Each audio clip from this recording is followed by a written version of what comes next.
والصلاة والسلام على أشرف الأنبياء والمرسلين سيدنا ومولانا محمد وآله وأصحابه أجمعين. أما بعد فأعوذ بالله من الشيطان الرجيم. بسم الله الرحمن الرحيم. يا أيها الذين آمنوا اتقوا الله وكونوا مع الصالحين. قال النبي صلى الله عليه وسلم: التاجر الصدوق الأمين مع النبيين والصديقين والشهداء. قال عليه الصلاة والسلام: التجار يحشرون يوم القيامة تجارا إلا من اتقى وبر وصدق. صدق الله العظيم وصدق رسوله النبي الكريم.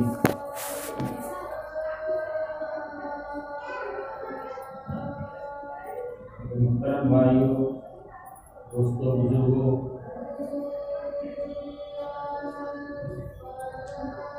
خطبے کے بعد قرآن پاک کی ایک چھوٹی سی آیت اور جناب رسول اللہ صلی اللہ علیہ وسلم کی دو حدیثیں آپ حضرت کے سامنے پڑھی ہیں. ان سب کے اندر یہ مضمون بیان کیا گیا ہے کہ ہمیں دنیا کی مشغولی کو اس زاویہ نگاہ کے ساتھ دیکھنا چاہیے اور دنیا کے امور کو کیسے انجام دینا چاہیے اور امور میں بھی وہ کام، وہ معاملہ، وہ امر جو اس دنیا کے اندر انسانیت کے لیے اور انسانوں میں سے بھی خصوصاً مردوں کے لیے جو عورتوں کے اوپر ذمہ دار ہیں، مردوں کی جو خاص مشغولی ہے، یعنی دنیا کے اندر دنیاوی تقاضوں کو پورا کرنے کے لیے اور دنیاوی ضرورتوں کے حصول کے لیے جو محنت کی جاتی ہے، یعنی کمائی کی محنت،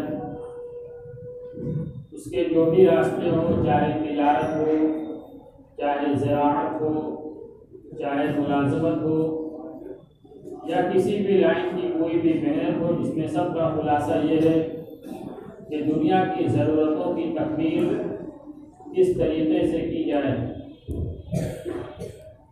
جناب رسول اللہ صلی اللہ علیہ وسلم نے ان دو احادیث مبارکہ کے اندر اسی مضمون کو بیان فرمایا ہے کہ اس دنیا کی مشغولی کو کیسے برتا جائے، اس مشغولی کے ساتھ ساتھ ہم آخرت کے درجات کو بھی بلند کر جائیں، اس کے اندر بھی رفع درجات والے مقام کو حاصل کر لیں. اور یہی مشغولی کب وہ بن جاتی ہے جب ہم سب کچھ دنیاوی مقصد کو حاصل کرنے کے باوجود آخرت کے اعتبار سے ناکام ہو جائیں گے. اسی بات کو اس کے اندر بیان فرمایا گیا ہے. یہ دو حدیثیں بظاہر اپنے مضمون کے اعتبار سے ایک دوسرے کے متضاد، ایک دوسرے کے اپوزٹ نظر آتی ہیں، ایک دوسرے کے الٹے نظر آتی ہیں، لیکن جب ہم اس کے اندر غور کریں تو مضمون بالکل واضح اور صاف ہے. پہلی حدیث کے اندر جناب رسول اللہ صلی اللہ علیہ وسلم نے ارشاد فرمایا التاجر الصدوق الامین، کہ وہ تاجر جو سچا ہو، امانت دار ہو، اس کا حشر قیامت کے دن انبیاء، شہداء اور صدیقین کے ساتھ کیا جائے گا۔ اس کے اندر دو باتیں بیان فرمائی گئی۔ التاجر الصدوق، صدوق عربی کا لفظ ہے جس کے معنی اردو میں جو بظاہر اس کا معنی آپ کے سمجھ میں آ رہا ہے وہی ہے، یعنی سچا، اور امین امانت دار، یعنی اپنی تجارت کے اندر معاملے میں وہ جھوٹ کا سہارا نہ لینے والا ہو اور امانت داری کے ساتھ معاملہ کرنے والا ہو۔ جو معاملہ جس طریقے سے طے ہو اس کے اندر کمی بیشی نہ ہو، بلکہ اپنی بات کے اوپر پورا اترے، جیسے لینے دینے کا وعدہ کیا ہے اسی طریقے کے مطابق کام کرے، کسی کو دھوکہ نہ دے۔ اس طریقے سے جو آدمی دنیا میں کاروبار کرے گا، فرمایا اس کا حشر انبیاء، صدیقین اور شہداء کے ساتھ ہوگا۔ اور دوسری حدیث کے اندر بیان فرمایا گیا تجار یحشرون یوم القیامت تجارا، کہ تاجروں کا حشر قیامت کے دن فاجروں کے ساتھ کیا جائے گا۔ تجار یہ فاجر کی جمع، جس کے معنی گنہگار اور گناہوں کا ارتکاب کرنے والا، معصیتوں کے اندر ڈوبا ہوا۔ تو تاجروں کا حشر ایک حدیث کے اندر فرمایا گیا کہ انبیاء اور صدیقین کے ساتھ ہوگا، اور دوسری حدیث میں بیان کیا کہ تاجروں کا حشر قیامت کے دن فاجر لوگوں کے ساتھ ہوگا۔ اتنی حدیث کو ہم پڑھیں تو دونوں حدیثیں ایک دوسرے کے بالکل متضاد اور الٹی نظر آتی ہیں، لیکن دوسری حدیث کا جو آخری ٹکڑا ہے اس سے بات واضح ہو جاتی ہے کہ رسول اللہ صلی اللہ علیہ وسلم نے فرمایا کہ تاجروں کا حشر قیامت کے دن فاجر لوگوں کے ساتھ ہوگا، الا من اتقى وبر وصدق، مگر وہ تاجر جو اللہ تبارک و تعالیٰ سے ڈرنے والا ہو، تقوی اختیار کرنے والا ہو، وبر اور نیک کام اختیار کرنے والا ہو، نیکی کو اختیار کرنے والا ہو، وصدق اور سچ بولنے والا ہو۔ ان تین طرح کے تاجروں کا معاملہ الگ کر دیا کہ ان کا حشر تجار کے ساتھ نہیں ہوگا، ان کے علاوہ جو لوگ ہوں گے وہ فاجروں کے ساتھ ہوں گے۔ یہ جناب رسول اللہ صلی اللہ علیہ وسلم نے تجارت کرنے کا در حقیقت ہمیں دنیا میں ایک پیمانہ عطا فرمایا ہے کہ دنیا میں ہمیں تجارت کس طریقے سے کرنی ہے کہ ہم متقی بن جائیں، ہمارا حشر انبیاء، صدیقین اور شہداء کے ساتھ ہو جائے، ہم تجار کے زمرے کے اندر شامل نہ ہوں۔ یہ تجارت جو ہم کرتے ہیں یہ تقوی کے حاصل کرنے کا ایک طریقہ ہے، بلکہ دنیا کے اندر جتنے بھی امور بڑھتے جاتے ہیں، جتنے بھی کام کیے جاتے ہیں، وہ صرف زاویہ نگاہ کی تبدیلی سے، سوچ کی تبدیلی سے اور نیت کے فرق سے وہ چیز آخرت کے درجات کے بلندی کا سبب بن جاتی ہے، وہ چیز تقوی کے دائرے کے اندر بن جاتی ہے، وہ چیز ہمیں اللہ سے قرب کا ذریعہ بن جاتی ہے، صرف زاویہ نگاہ کے بدل دینے سے، صرف نیت کے بدل دینے سے۔ آج ہم دنیا کے اندر تجارت کرتے ہیں، کاروبار کرتے ہیں، اور عموماً ذہنوں کے اندر اور خیالات کے اندر یہ ہے کہ ہم دنیا کا کام کر رہے ہیں، مقصد کیا ہے کہ دنیا کی چیزیں ہمیں حاصل ہو جائیں، دنیا کے اسباب ہمیں حاصل ہو جائیں، دنیا کے سامان ہمیں حاصل ہو جائیں، دنیا کے عیش اور دنیا کی راحت ہمیں حاصل ہو جائے۔ ہم کھانا کھاتے ہیں، نیت کیا ہے کہ ہم، یعنی سوچ کیا ہے کہ کھانا کھانے کا مقصد یہ ہے کہ پیٹ بھر جائے، کھانا اسی لیے کھایا جاتا ہے، لیکن اگر تھوڑی سی نیت کی تبدیلی کر دیں تو یہ کھانا کھانا ہمارے لیے ثواب بن جائے گا۔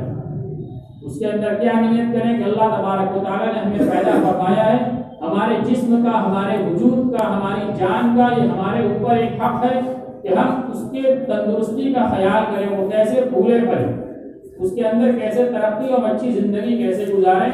اور اللہ تبارک و تعالیٰ نے ہمیں جو نعمتیں عطا فرمائی ہیں کھانے کے اعتبار سے، ہم اس کو کس طریقے سے استعمال کریں، کیسے اس لائن کا ہمارے اندر شوق پیدا ہو، ہم اس کو استعمال کریں اور پھر اس کے اوپر اللہ تبارک و تعالیٰ کا شکریہ ادا کریں۔ اس نیت کے ساتھ ہم کہیں کہ نفس کا حق ادا ہو، اللہ تبارک و تعالیٰ نے جو نعمت عطا فرمائی ہے اس نعمت کے حصول کا شوق ہمارے اندر پیدا ہو اور پھر اس کے اوپر اللہ تبارک و تعالیٰ کا ہم شکریہ ادا کریں۔ اس نیت سے ہم کھانا کھائیں گے تو کھانا کھانے کی جو لذت ہے وہ تو ملے گی، ہمارا جو شوق ہے وہ تو پیدا ہوگا، لیکن اس کھانے سے ہمارا کھانا اللہ تبارک و تعالیٰ کے یہاں عبادت بن جائے گا۔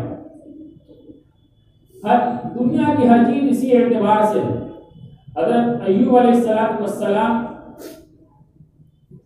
اللہ تبارک و تعالیٰ کے برگزیدہ نبی ہیں، سب نے ان کا نام سنا ہے، بہت زبردست ابتلا اور آزمائش کا دور ان کے اوپر گزرا ہے، لیکن اللہ تبارک و تعالیٰ کی نعمتیں بھی ان کے اوپر، نعمتوں کا خزانہ بھی ان کے اوپر اللہ تبارک و تعالیٰ نے کھولا، بہت مالدار ہوئے۔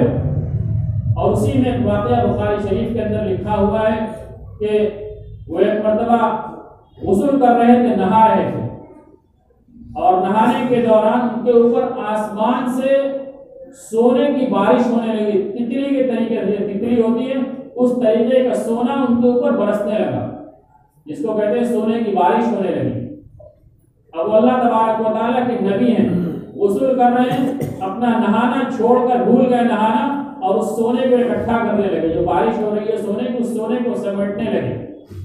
اللہ تبارک و تعالیٰ کی طرف سے آواز آئی کہ ایوب، کیا ہم نے تم کو دنیا کی نعمتیں نہیں دی ہیں، دنیا کے خزانے تمہارے اوپر نہیں کھولے ہیں کہ یہ دنیا تھوڑی سی برسی تم اس کو سمیٹنے لگے؟ یعنی دنیا کا خزانہ کھلا ہوا ہے، دنیا کی ہر طرح کی نعمت حاصل ہے، اس کے بعد اللہ تبارک و تعالیٰ کی طرف سے سونے کی بارش ہوئی، اپنا نہانا اور سارا کام چھوڑ کر اس سونے کو سمیٹنے لگے۔ اللہ تبارک و تعالیٰ کی طرف سے ند آ گئی، کیا تمہیں اس کے اوپر قناعت نہیں ہے، کیا تمہارے لیے وہ کافی نہیں ہے، تم کیوں اس کو سمیٹنے لگے؟ تو کیا جواب دیا؟ وہی جواب مجھے سنانا مقصد ہے۔ انہوں نے جواب دیا کہ لا غنی عن برکتی کا، کہ اللہ تیری برکت سے ہم بے نیاز نہیں ہو سکتے۔ یعنی اللہ تبارک و تعالیٰ کی طرف سے جو نعمتیں مل رہی ہیں، ان نعمتوں کے حاصل کرنے سے ہم غفلت کیوں کریں؟ اللہ تبارک و تعالیٰ جب نعمت عطا کر رہے ہیں تو ہم اس کی طرف سے بے توجہی کیوں کریں؟ ہم اس کو حاصل کریں۔ اور پھر اسی کے اندر لکھا ہوا ہے کہ حضرت ایوب علیہ السلام نے فرمایا کہ تیری نعمت جب میری طرف متوجہ ہے تو نعمت کا تقاضا یہ ہے کہ ہم اس کی طرف اشتیاق کریں، اس کی طرف رغبت کریں، اس کو حاصل کریں، اور حاصل کرنے کے بعد اللہ تبارک و تعالیٰ کو اس کے اوپر شکریہ ادا کریں۔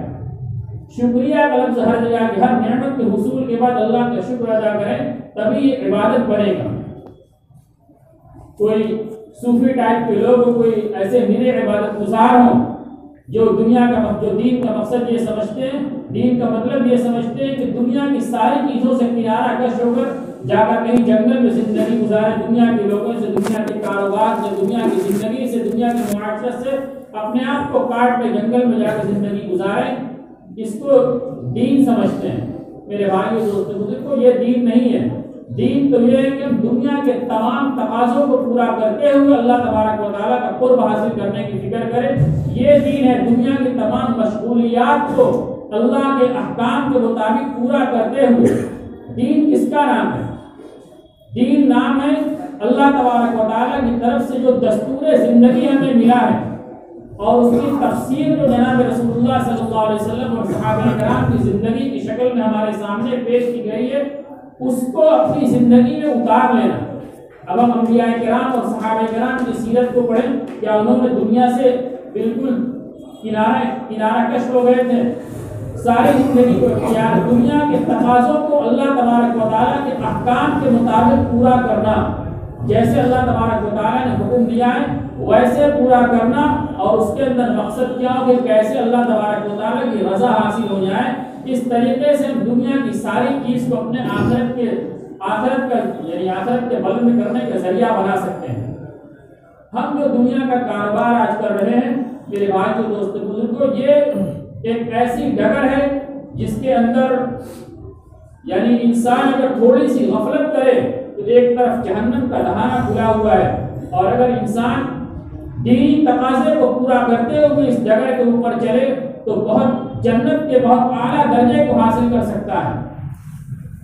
آج کاروبار دنیا کے اندر کیا جا رہا ہے، ہو رہا ہے، ہر ایک کو کرنا چاہیے، لیکن ایک ایمان والے کو کیسے کاروبار کرنا چاہیے اس کو اس حدیث کے اندر بیان فرمایا گیا۔ التاجر الصدوق الامین، کہ امانت داری کے ساتھ اور سچائی کے ساتھ تجارت کی جائے، امانت داری اور سچائی کے ساتھ تجارت کی جائے گی تو کیا مقام ملے گا؟ فرمایا انبیاء، شہداء اور صدیقین کے ساتھ حشر ہوگا۔ اللہ تبارک و تعالیٰ کتنا بلند مقام دے رہے ہیں، انبیاء کے ساتھ اس کا حشر ہوگا۔ کس چیز پر؟ صرف دو صفت اختیار کر لیا ہے تجارت کے اندر، صداقت اور ایمانداری، صداقت اور ایمانداری۔ اور مقام کیا دیا ہے؟ شہداء کا مقام۔ شہداء کا مقام ہمارے ذہن میں آتا ہے کہ شہید کا مقام تو بہت بڑا ہے، اس کا خون زمین پر گرنے سے پہلے اللہ تبارک و تعالیٰ اس جنت میں اس کا ٹھکانہ متعین فرما دیتے ہیں۔ اس کو اسی طریقے سے دنیا میں دفن کر دیا جائے گا، اس کے اوپر کوئی عام یعنی اس کو غسل نہیں دیا جائے گا، اس کے ساتھ کوئی جس کپڑے میں وہ شہید ہوا ہے اسی کپڑے میں اسی طریقے سے دفن کر دیا جائے گا، اس کا سارا معاملہ اللہ تبارک و تعالیٰ کے ساتھ ہو، اللہ تبارک و تعالیٰ خود فرمائیں گے۔ لیکن ایک تاجر سچا اور امانتدار ہو، اس کا حشر اس شہید کے برابر اللہ تبارک و تعالیٰ رسول اللہ صلی اللہ علیہ وسلم نے قرار دیا۔ کیوں اتنا بلند مقام کیوں دیا جا رہا ہے کہ انبیاء کے ساتھ، صدیقین کے ساتھ اور شہداء کے ساتھ اس کا معاملہ ہو؟ ہم اس کے اندر غور کریں، اور فقہا نے اس حدیث کی تفسیر کے اندر جو بات لکھی ہے محدثین نے، اس سے بات واضح ہوتی ہے کہ امانت داری کے ساتھ اور سچائی کے ساتھ تجارت کرنا یہ بہت بڑا کام ہے، بہت دل گردے کا کام ہے۔ اس کے اندر ایمان کی ہر قدم کے اوپر آزمائش ہوگی، ہر قدم کے اوپر ایمان کی آزمائش ہوگی، اپنے دین کی آزمائش ہوگی۔ ہر جگہ ہمیں یہ موقع ملے گا کہ ہم تھوڑا سا جھوٹ بول دیں، ہمارا نفع زیادہ ہو جائے گا، ہمارے کاروبار کے اندر ترقی ہو جائے گی۔ تھوڑی سی بددیانتی کر دیں، فوراً ہم 2 پیسے کے بجائے 4 پیسہ اس کے اندر کما سکتے ہیں۔ تھوڑا سا ناک کے اندر جھول مار دیں، فوراً ہم ترقی کر سکتے ہیں۔ یہ ساری چیزیں اس کے سامنے آئیں گی، لیکن امتحان کیا ہے کہ انہی چیزوں سے بچتے ہوئے ہمیں کاروبار کرنا ہے۔ اور اگر ان چیزوں سے ہم نہیں بچے، اسی طریقے سے ہم دنیا کمانے کے چکر میں پڑ گئے، جیسے آج دنیا کا دھرنا ہے کہ کس طریقے سے پیسہ آئے، کس طریقے سے ہماری دنیاوی ترقی ہو، اس کے اندر جھوٹ کا سہارا بھی لیا جا رہا ہے، دھوکے کا سہارا بھی لیا جا رہا ہے، بلکہ یہ کہیے کہ حلال حرام کی اس تمام تمیزیں ختم کر دی گئی اور دین کو صرف مسجد تک محدود کر دیا گیا کہ مولوی صاحب کا کام یہ کہ مسجد میں بیٹھ کر دین کی کچھ باتیں بتا دیں، کاروبار دنیا والوں کے لیے چھوڑ دو، اس سے مولوی صاحب کو کچھ کہنے کی ضرورت نہیں ہے۔ مولوی صاحب کیا جانے کاروبار کیسے ہوتا ہے، کیا ہوتا ہے۔ میرے بھائیو، دوستو، بزرگوں، اگر مولوی صاحب کو چھوڑ کر اور دین کو چھوڑ کر کاروبار کریں گے تو ہم بظاہر ہو سکتا ہے کہ دنیا کی کچھ چیزیں حاصل کر لیں، دنیا میں کچھ عیش اور راحت اور دنیاوی جس کو ہم کہتے ہیں دنیاوی اسٹیٹس ہم کچھ بنا لیں، لیکن آخرت کے اعتبار سے جناب رسول اللہ صلی اللہ علیہ وسلم نے اس کا نتیجہ دوسری حدیث کے اندر بیان فرما دیا۔ کیا بیان فرمایا؟ التجار یحشرون یوم القیامۃ تجار، کہ ایسے تاجروں کا حشر قیامت کے دن فاجر لوگوں کے ساتھ ہوگا، اور فاجر لوگوں کے ٹھکانہ کیا ہے وہ آپ بہت اچھی طریقے سے جانتے ہیں۔ تو میرے بھائی دوستو بزرگوں، یہ ایک ایسی جگہ ہے کہ اس پہ سے راستہ دونوں طرف جاتا ہے، ایک جنت کی طرف بھی جاتا ہے، جہنم کی طرف بھی جاتا ہے۔ جنت کی طرف جانے والا راستہ کیا ہے؟ اس کے اندر 2 صفت بیان فرمائے گی، الصدوق والامین، کہ سچائی کے ساتھ تجارت کی جائے، امانت داری کے ساتھ تجارت کی جائے۔ ہم امانت داری کا مطلب صرف اتنا سمجھتے ہیں کہ ہمارے پاس کسی نے کچھ پیسہ یا کوئی سامان رکھ دیا، ہم اس کو اپنے پاس رکھ لیں، جب وہ ہم سے مانگے تو اسی طریقے سے اس کو واپس کر دیں، یہ ہم امانت داری کا مطلب سمجھتے ہیں۔ امانت داری کا دائرہ بہت زیادہ وسیع ہے۔ امانت داری کا مطلب کاروبار میں کیا ہے کہ ہم کاروبار میں جس سے جتنا طے کریں اور جس طریقے سے طے کریں اس کے اوپر ہم پورا اتریں۔